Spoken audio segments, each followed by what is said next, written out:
Hello friends, welcome to our channel Mechanical Motivator. In this video, we'll be seeing the working of a Porter governor.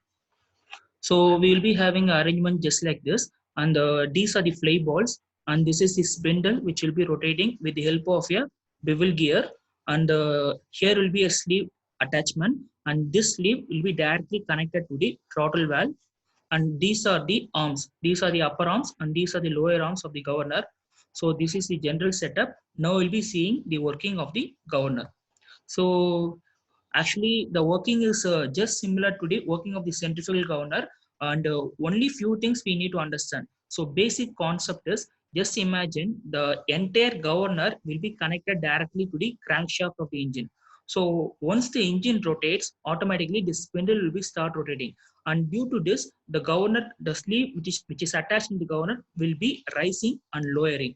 So this is the basic principle. And this sleeve, I mean, there will be a connection with the help of a bell crank lever. We will be connecting the sleeve with the throttle valve.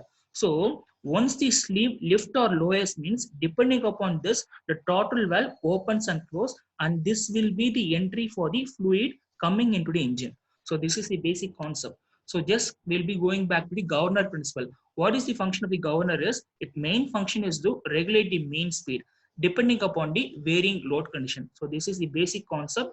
Here also we'll be dealing the same thing. So what happens here? So once if the engine is keep on increasing its speed means, I mean, when there is no load on the engine, so automatically the speed of the engine will be increased, right? So automatically what happens, the spindle will be rotating at a much faster rate. So what happens is, this sleeve will be lifting up. Actually this sleeve will be lifting up due to the centrifugal force of the balls. Actually fly balls will be moving outwards the spindle due to the centrifugal force.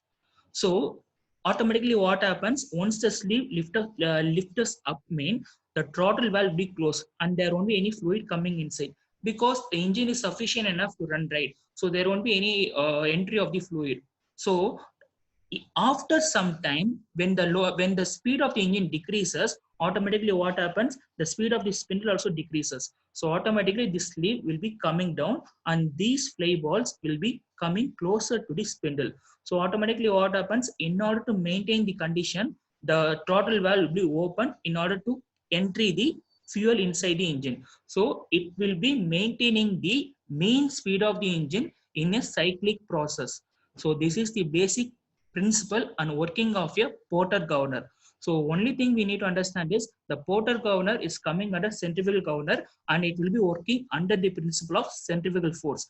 Due to the centrifugal force, the balls will be rotating and moving outwards and inwards. And this rotation is mainly based on the spindle speed. Because of the spindle speed, the sleeve will be moving up and down, and this sleeve is directly connected to the throttle valve. So I hope so you have clearly understood the basic principle and working of the Porter governor. So we will be just seeing the few more images of Porter governor. So real time we will be having like this only. So here are bevel gears. So bevel gears are 90-degree. Once this gear rotates, mean automatically this gear will also be rotating. Due to the rotation of this gear, the spindle start rotating, and this will be connected to the crankshaft of the engine. So directly it will be connected to the engine, and it will be rotating. So we will be having a free body diagram here. So once they are asking the height, means the height of the governor is distance. It's a vertical distance from the center of the ball till the point where both the arms meet. See here, the two arms of the governor will be meeting at a point O, and we will be marking that. So if you want the height of the governor, means it's the vertical distance between center of the fly ball and the point where these two arms meet. So here we can see the image of a Porter governor. So in mechanical, under dynamics lab, we will be having port experiment on Porter governor, Royal and Hartnell. So I hope so you would have understood. In case if you have any doubt, means just type in the comment section. And if you want me to talk on some other topic or some other subject also, just type in the comment section.